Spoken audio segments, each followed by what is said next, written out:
do you think you executed your game plan tonight then? And if so, what went wrong out there? To be honest, I can't tell you. Like I can't fault my teammates, and I can't fault my coaches with the preparation for the week. I can't tell you where it went wrong in the game, but I felt our plan worked. They contested our mauls well. They stopped them all the times, and I thought our scrums were really good today.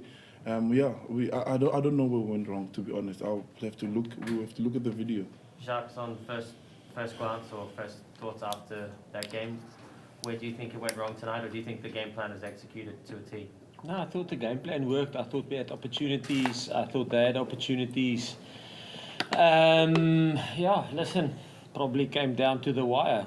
A call here, bounce of the ball there, and sometimes it goes for you and sometimes it goes against you. British and Irish Lions, we won with a kick like this. Australia, we lost. New Zealand, we lost now with a kick like this. So I think it swings and roundabouts. All right, we'll come to the call. Thanks, guys. I'm just going to let a couple more in. Can you just raise your hands, just for clarity, guys, if we have a question to queue up? Tom's got his hand up. Tom's got your hand up? Oh, yeah, Tom, see that? Sorry, mate. Cheers, guys. Jacques, you just, obviously the tactic worked tonight with the high balls, but you know, in the 76th, 77th minute, when you're still pursuing that and you're down, do you need to consider changing tactics in those last moments of the game when you obviously desperately need the points to get the win? No, don't think so.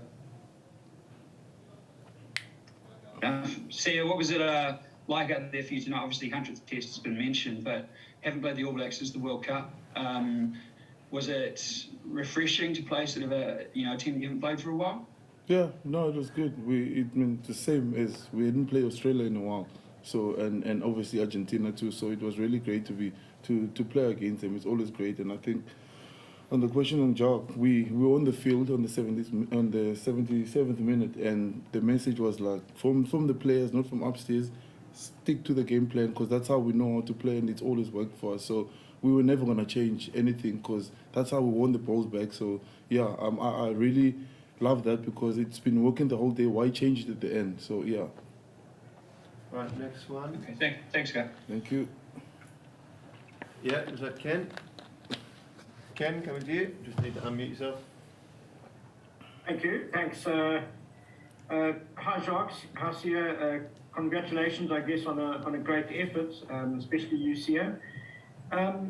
Jacques, obviously the pressure game plan worked. There's no doubt about that. But surely that's only half of the game.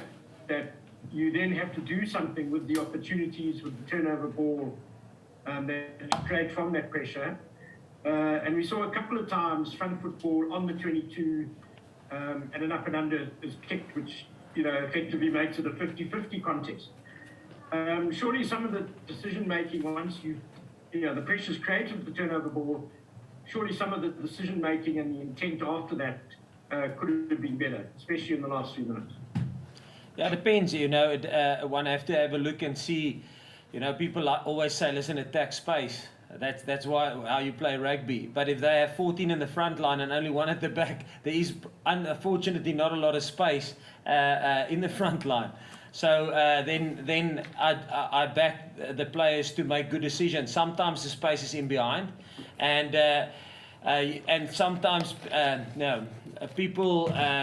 If we can create a one-on-one with a passing game or a one-on-one in the air, you create the same thing. You create a one-on-one. So depending on where the space is, Ken, that's where our players are told to attack. So the moment we get a one-on-one, if it's through the air, if it's through running, if it's through passing, we will attack that one-on-one space. All right. Is that there, Ken? Anyone else on the call? Yeah. Ashfaq Mohammed in Cape Town. To Jacques and Sia, that decisive penalty at the end where Willie was tackled, I think there were 3 Boks in there and 1 All Black. Do you think that was a bit of a tough call? It seemed like you guys had the ball, but perhaps hands in the ruck? Yes, Ashfaq, I don't know. I'll have to have a look at it, to be honest. I didn't see that one. But we'll do a proper review like we normally do of the game and go into detail. to sit now and I mean I've literally just saw it live, so I can't say it will be impossible. Thank you. Is Brendan Nell come to you? Good evening, guys. Jacques, I know it was a very close test match and that, but the one thing that I suppose from a negative point of view, other than the loss, 16 penalties, your fifth yellow card in 3 games. Discipline is surely something that you surely can't be happy with this moment still. Yeah, I must say like last week, I mean, after reviewing the game and obviously went through the right channels, apologies came on the 5th yellow card. It shouldn't have been a yellow. He wasn't offsides. He had all rights to the ball. And then you just leave it like that. So now you must make a decision. Are we counting that yellow? It was given. It cost us 14 points. And afterwards, the feedback was, listen, probably harsh yellow. So, yeah, and obviously we will have to look at our discipline. We conceded, I think, double the amount of offside penalties currently in this competition. And it is, we will have to have a look at that. I can't say more than that. But on our review, I think a couple of times they didn't agree, or they agreed with us that it was maybe a tough call, and they might have been, and I don't want to go into that. So yes, discipline is something we will have to have a look at. All right, Leighton, we'll come to you, and then a couple more. Thank you very much. Hi, Jacques, I see you. Jacques, just for the second week in a row, you've left one player out on the bench. Was it part of the team's decision at that moment, or do you feel that the player could have, Alton in this case, could have added something that you might have needed in that last minute? No, definitely. I wanted to put him on at 70 minutes. And then the doc came back to me and said, listen, there's an orange call on Marco van Staden's shoulder, and Alton was the last guy on the bench.